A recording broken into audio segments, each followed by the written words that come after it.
Video में हम आमलैंड को डिस्कस करेंगे, जो कि सेटलमेंट ज्योग्राफी का टॉपिक है और यूजीसी के सिलेबस में भी इसको ऐड किया गया है।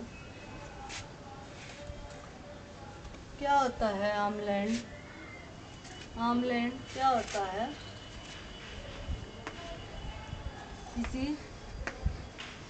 किसी नगर का जितने क्षेत्र तक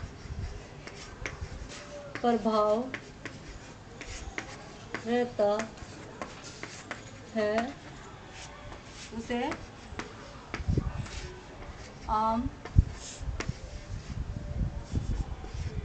आमलैंड या नगरीय प्रभाव क्षेत्र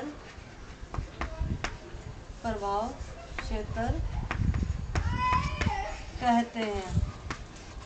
किसी नगर का जितनी एरिया तक प्रभाव रहता है उस एरिया को क्या कहते हैं? आमलैंड या अर्बन फील्ड या प्रभाव क्षेत्र का नाम दे दिया जाता है। और इस शब्द को सबसे पहले किसने यूज किया था? इस शब्द को किसने यूज किया? सबसे पहले आमलैंड शब्द दिया है सबसे पहले। ये यूजीसी नेट में पूछा गया है। शब्द किसने दिया?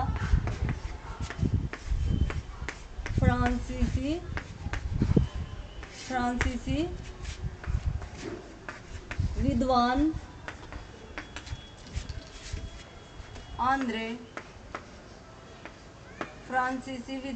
आंद्रे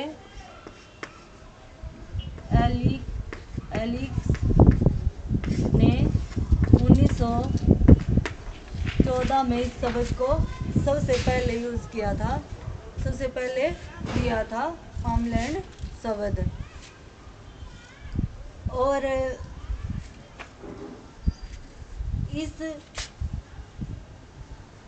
इस वाले का आधार क्या रहा है? आमलैंड का आधार क्या रहा है? आमलैंड का आधार की बात करें तो हम किन के विचार आधार रहे हैं? आमलैंड के अध्ययन में किसके विचार आधार रहे हैं?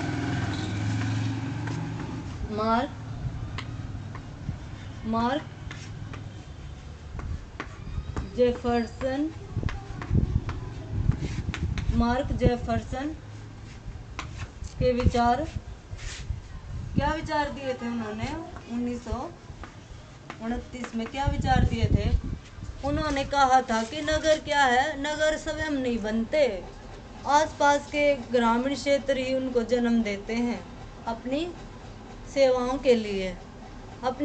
के लिए चुनते हैं आसपास के क्षेत्र ही। तो ये वाले विचार क्या हुए? ये विचार आगे चलकर क्या हुए कि इन्होंने इसी विचार ने क्या किया? आमलैंड को जन्म दिया।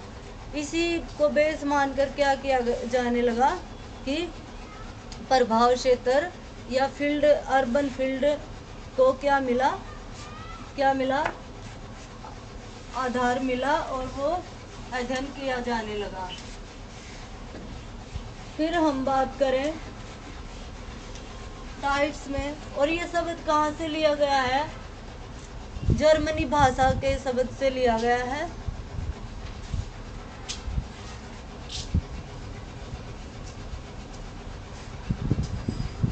टाइप्स में बात करें आमलैंड के टाइप्स देख लेते हैं। टाइप्स पहला है प्राइमरी आमलैंड।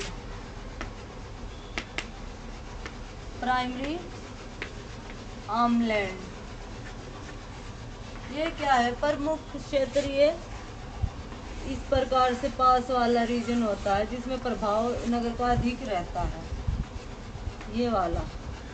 और इसमें क्या है कि दिन में क्या है, जैसे कॉलेज यूनिवर्सिटी में क्या करते हैं, स्टूडेंट पढ़ने के लिए आते हैं या काम के लिए, दैनिक अभिगमता के लिए लोग आते हैं और फिर शाम को वापस अपने घरों में चले जाते हैं। इस प्रकार का जो है, इस प्रकार की सर्विस इसमें चलती है।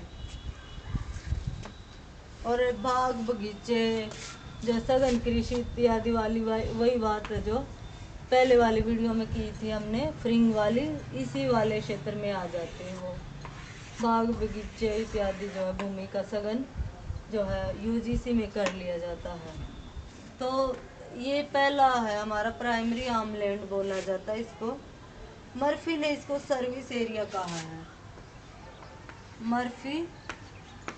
मर्फी ने क्या कहा है, सर्विस एरिया इसको कहा है। और साग सब्जी इसमें ये रहती है, दूध इत्यादि, साग सब्जी दूध इत्यादि के लिए ये जाना जाता है दैनिक। जैसे कि वॉन थुनेन ने माना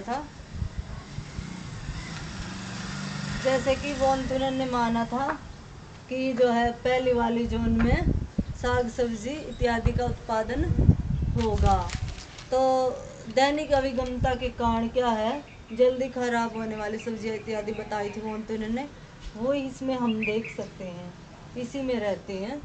तो ये हमारा पहला है, इस पे प्रभाव अधिक रहता है। फिर सेकंड आता है हमारा जिसको गुण भी कहा जाता है, सेकंड।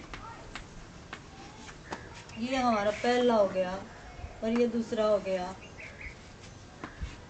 न्यूज़पेपर इत्यादि का हो जाता है, समाचार पत्रों इत्यादि के लिए, संचार के लिए। ये हम दूर तक भी भेज सकते हैं, ये वाला है। तो इसमें आ जाते हैं गौण या सेकंड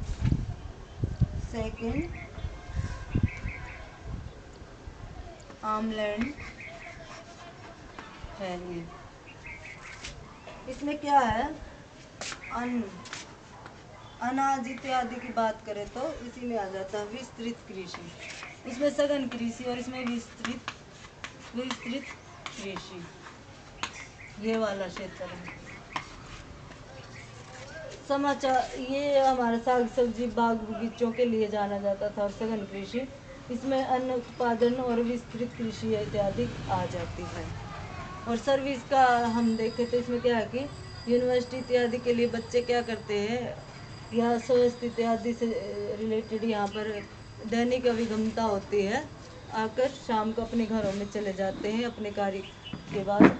और इसकी अलग से बाउंड्री होती है, ये समाचार पत्र जो है संचार इत्यादि का जो है न्यूज़पेपर इत्यादि के लिए इसकी अलग अलग जो है सीमाएं होती हैं दोनों की। और नगर पर जो है निर्भरता कम रहती है, ये इसकी ज़्यादा रहती है और इसकी कम रहती है नगर पर निर्भरता।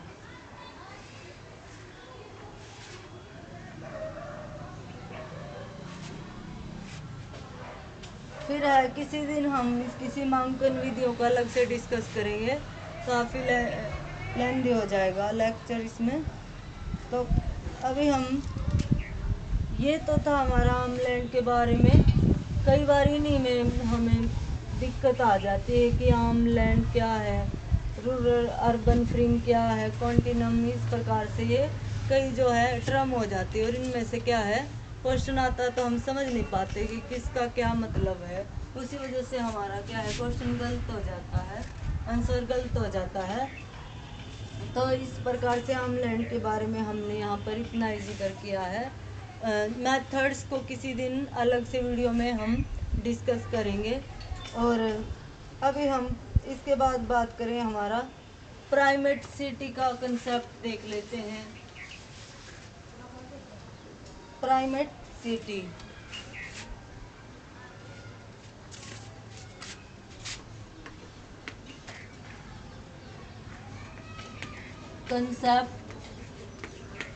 concept of primate city।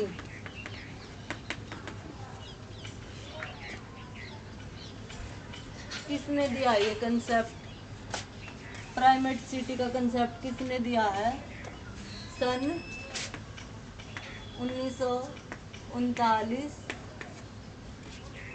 Mark Jefferson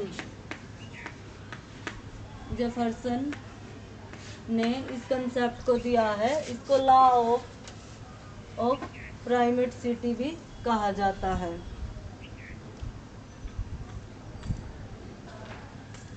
और यहाँ पर क्या है, प्राइमेट सिटी का मतलब है उस सिटी से है जिसकी पॉपुलेशन क्या है अपने क्षेत्र के जो है अपने एरिया में सबसे अधिक होती है, उसे ही प्राइमेट सिटी का नाम दिया गया है।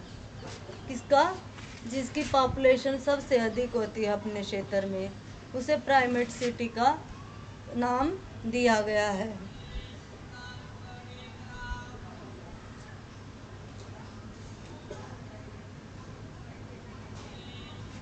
और फिर वही बात आ जाती है, जैसे पहले की क्या होगी, मान लो किस प्रकार से पहले की, ये अमेरिका के थे, मार्क जेफरसन अमेरिका के राष्ट्रपति भी रहे हैं। इस प्रकार से ये पहले की पॉपुलेशन होगी फर्स्ट नगर की, प्राइमेट सिटी की, फिर ये सेकंड की हो गई, फिर ये थर्ड की होगी। इस प्रकार से क्या है, पॉपुलेशन जो है नगर के हिसाब से कम होती चली जाती है और सबसे अधिक रहती है इसकी प्राइमेट सिटी की पॉपुलेशन सबसे अधिक रहती है। और ये क्या होता है, इसमें क्या होता है, आर्थिक, सामाजिक, सांस्कृतिक, व्यावसायिक इत्यादि की क्या है प्रमुखता इसी क्षेत्र में होती है। प्रमुख क्षेत्र है तो इसमें क्या है, सभी की सभी क्रियाएं क्या है, उच्च होती है। फिर ये प्राइमेट सिटी किसका आधार बना?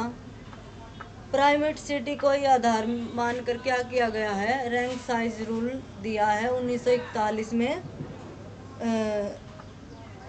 इसी नियम पर आधारित दिया है रैंक साइज रूल कि किस प्रकार से एक क्षेत्र की पॉपुलेशन अधिक होती है, फिर वो रैंक के हिसाब से क्या है, रैंक और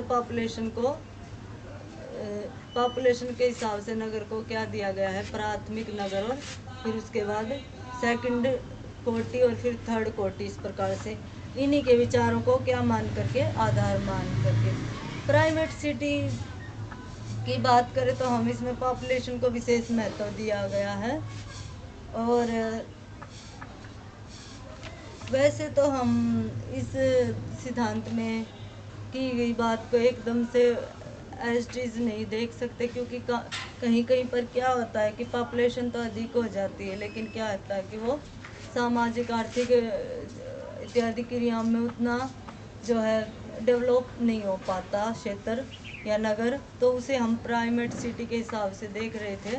तो ये इसमें थोड़ा इसकी क्या हो जाती है, इसकी आलोचना में आ जाती है ये बात थोड़ी ही, कि सिर्फ पॉपुलेशन को बेस मानकर इस प्रकार से हम जो है सर्विस को उससे रिलेट नहीं कर सकते कि जहाँ पर पॉपुलेशन अधिक रहेगी सबसे, वो प्रमुख नगर है, सामाजिक, सांस्कृतिक इत्यादि के कारण कोई क्षेत्र क्या होता है, डेवलप होता है, न कि पॉपुलेशन के कारण। प्राइमेट सिटी हमने यहाँ पर इतना ही किया है। और ये रैंक साइज रूल का, जो कि जे.के. जिफ के विचार हैं, उनका आधार बना आगे चलकर।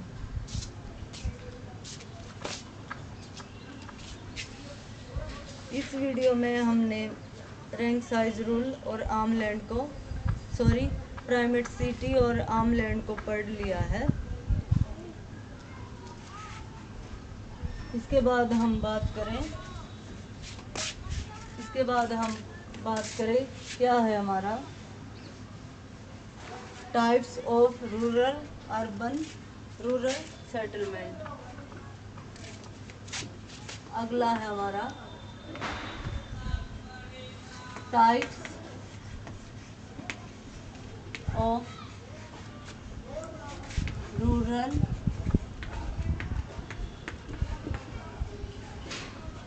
सेटलमेंट ग्रामीण आदिवासियों के क्या दिखाने हमें प्रकार कि गांव के किस किस प्रकार के हो सकते, गांव के प्रकार हैं किस प्रकार से अलग अलग शेप में हो सकते हैं, वो चीज़ें हम पढ़ रहे हैं। तो किस प्रकार के हो सकते हैं हमारे गांव, इसमें हम बात करेंगे। एक तो क्या हो जाते हैं, दो प्रकार से होते हैं। एक तो क्या होते हैं, कैसे होते हैं हमारे गांव, कैसे होते हैं गांव,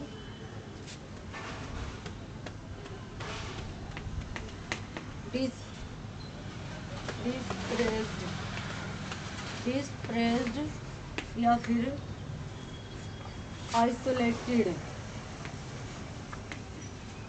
आइसोलेटेड। इनको हिंदी में बात करें तो परिष्करण एकांकी भी कहते हैं।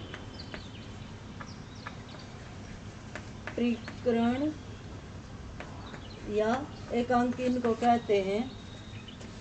डिस्प्रेस्ड या आइसोलेटेड में क्या होता है, इसमें किस प्रकार से होते हैं गांव, बिखरे हुए होते हैं। मान लो ये कोई एक गांव की बाउंड्री है, ये एक गांव की बाउंड्री है, क्या है कि यहाँ पर इस प्रकार से 2 4 6 ऐसे करके जो है इस प्रकार से जो है घरों की संख्या होती है। फिर यहाँ पर है इस प्रकार से घरों की संख्या हो गई थोड़ी थोड़ी सी, 4 5 6 7 इस प्रकार से घर होते हैं, ज़्यादा घरों की संख्या नहीं होती है। ये क्या करते हैं कि खेतों इत्यादि में अपने घर बसाकर रहने लग जाते हैं। एकांकी में डिस्पर्स्ड और आइसोलेटेड में क्या होता है कि ये कहीं पर भी क्या है अपने गांव बाग बगीचे में क्या करते हैं, 2 4 5 6 इस तरीके से घर अपने बसाकर रहने लग जाते हैं गांव वाले या कृषक अपने घर जो है खेतों इत्यादि में। तो इसके लाभ और हानि में हम बात करें तो क्या क्या होता है। इसमें लाभ तो ये होता है कि वो अपनी खेती की देखभाल अच्छे से कर पाते हैं, फसलों की सारा का सारा टाइम उनका बच जाता है। जैसे कृषि वाले क्षेत्र में अपने घर बना लिए हैं तो वो क्या करेंगे कि अपने खेतों के अच्छे से देख रेख करेंगे, पशु पक्षियों इत्यादि से जो फसल को बचा पाते हैं और पूरा का पूरा टाइम अत्यधिक ध्यान देने से फसल उनकी पैदावार जो है अच्छी बढ़ जाती है। तो ये मेन इनका रहता है मुख्य लाभ। लेकिन इनकी क्या है कि इनको हानि किस प्रकार की रहती है। एक तो क्या है कि ये गांव में जो है अत्यधिक जो है कम संख्या में होने के कारण क्या है कि इनको क्या है एक जो है डर की भावना होती है कम संख्या में होने के कारण। तो और एक ये होता है कि ये गांव की जो मुख्य सांस्कृतिक मनोरंजन इत्यादि